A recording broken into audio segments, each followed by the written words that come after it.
Hello, I'm Mark Anstead from Local Wine School. We're at the London International Wine Fair talking to the trade about what it is that to engage with the consumer. And with me today, I've got Julia Jenkins from the owner of Flagship Wines in St Albans. Julia, what do you think the UK wine trade could be doing to engage more with the consumers? I think there's quite a few different elements actually. First of all, I think that we need to create more of a level playing field. So, stop really creating the platform of special offers, which is what people go for without really thinking about what they're drinking. And then, based on that, the next step should be actually educating them about what they are actually drinking and trying to find an interest, in terms of why they do, whether it's purely price-based, but I assume not, given our customer base, where people are coming to us because whether it's £5 a bottle or £25 a bottle, they're interested in what they drink. So do you feel that there is way too much discounting going on and the consumer expects that, and that's preventing them from moving beyond that as a way of choosing wine? I think very definitely, and I think it's a real shame because they're not experimenting. Creatures of habit, like all of us, they will look at special offers on the end of a gondola in the supermarket, or if you're going to Majestic nowadays, it's just full of special offers. We as a company do have special offers, but I feel they're much more transparent, and they are really sort of based on the wines themselves, things that we want to sort of get behind. We sometimes have events where we're not based on special offers at all, but we're actually trying to interest people in, sort of the product itself.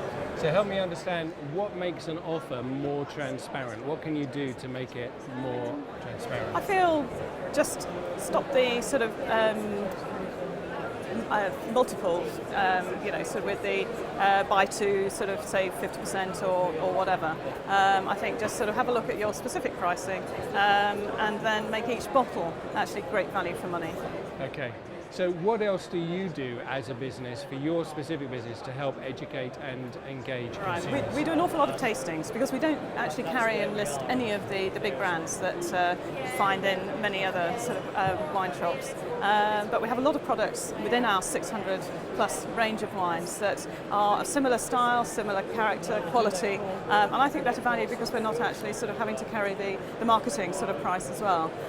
We do a lot of in-store tastings every weekend. There's always a few bottles on, but we choose them very carefully. It's not just a raft of wine just to say, here, come and have a taste, we've got these available. It's much more specific than that. We also try and link those to sort of a lot of the other work that we're doing as well in terms of our online promotion and marketing, and sort of drawing people in every sort of avenue that we cover. Not only that, we have a lot of winemaker events, but it's actually getting the consumer to try and understand what it is that actually adds value to the price of a wine, and where the start point is crucial to that.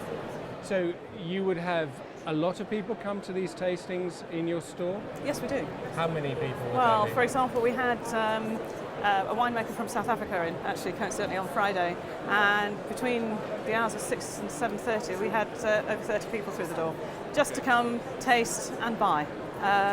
There was no promotional activity added to that. Specifically, these are the wines, taste them, see how good they are, understand a little bit about the grape variety, why they taste why they do, and we had some unoaked white wines and oak-aged white wines, so there was a lesson there, for example, and then sort of different price points and quality levels of wines produced from the same grape variety, so you could introduce them to sort of specifics like that. When it comes to measuring the effect that has on your trade, is it mainly anecdotal, that you've basically got customers saying to you how much they appreciate it, so you know it's doing good? Well, we do have that because there is instant response, not only in terms of what people say, but what they buy and how much they buy, which inevitably has to come into the equation. And we have ongoing sales as well. I mean, we do a weekly email to promote our wines with some background information about what we're doing, so people are understanding what they're coming to taste and enjoy. And it's not always convenient for people to come to that tasting, but people will come into our business and say, the wines that you were sort of tasting last weekend, I'd really like to try them, so I'm here to buy some today. I couldn't get to the tasting last week. And they will take away some information and come back and say, yes, fantastic. So, it's that just pinpointing things, giving people a little bit of background, adjusting it and giving more information if people are interested, and they will sort of take that on board. Have you noticed a growing appetite for it over the last 5 to 10 years? Yes, I mean I've actually been involved in the supermarkets. I was marketing manager for Sainsbury's wine department quite a long time ago, and sort of between that and having my own business now where people are coming in, then we have the possibility to educate people in the broadest possible sense of that, without them sometimes really knowing that they are being educated, because you just, as they're tasting, you're just sort of talking a little bit about the wine and asking them what they think about it, and then they'll say, well, why does it taste like that? And, the conversation will unravel, which is great. But equally, we give a lot of information in store and more information on the website. So we're just building a picture for people and getting them to be a little bit more experimental and not stuck in a rut. They can always go back to what they've always sort of had before, but they know why they like it now. Yeah, could go back to a rut. And they also know why they don't like other things. So to me, that is education, because it's giving people the opportunity to really build up their own picture of wine. And it's always a memory bank of tastes and smells and other things, which doesn't happen overnight. And you have to just encourage people to keep coming and doing that. So.